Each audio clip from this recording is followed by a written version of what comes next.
পৃথিবীর ইতিহাসে নিকৃষ্টতম গণহত্যাকারী শেখ হাসিনাকে আশ্রয়, নোটিশ ছাড়াই ওয়াটার গেট খুলে দিয়ে বন্যার পরিস্থিতি সৃষ্টি করা ভারতের সাথে বাংলাদেশের সম্পর্কের অবনতির কারণ হতে পারে।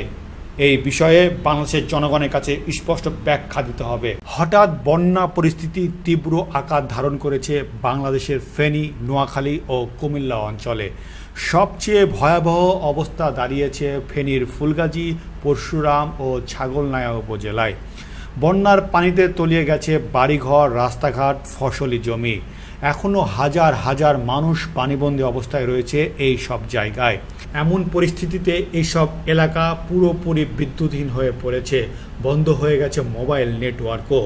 খবর পাওয়া গেছে ভারতের ত্রিপুরা ডাম্বুর হাইড্রোইলেকট্রিক পাওয়ার প্রজেক্ট বা ডাম্বুর গেট খুলে দিয়েছে ভারত, যার কারণে এই বন্যা পরিস্থিতি। ত্রিপুরা রাজ্যের গোমতী জেলা প্রশাসক তরিৎ কান্তি চাকমা তার সরকারি এক্স অ্যাকাউন্টে কথা জানিয়েছেন।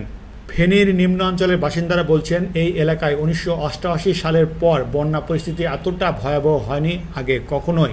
এই বিষয়ে ক্রীড়া ও যুব মন্ত্রণালয়ের উপদেষ্টা আসিফ মাহমুদ একটি স্ট্যাটাস দিয়ে বলেছেন, পৃথিবীর ইতিহাসে নিকৃষ্টতম গণহত্যাকারী শেখ হাসিনাকে আশ্রয়, নোটিশ ছাড়াই ওয়াটার গেট খুলে দিয়ে বন্যার পরিস্থিতি সৃষ্টি করা ভারতের সাথে বাংলাদেশের সম্পর্কের অবনতির কারণ হতে পারে।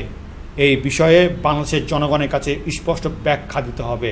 বন্ধুরা, এই বিষয়ে আপনার মন্তব্য কি? কমেন্টে জানাবেন।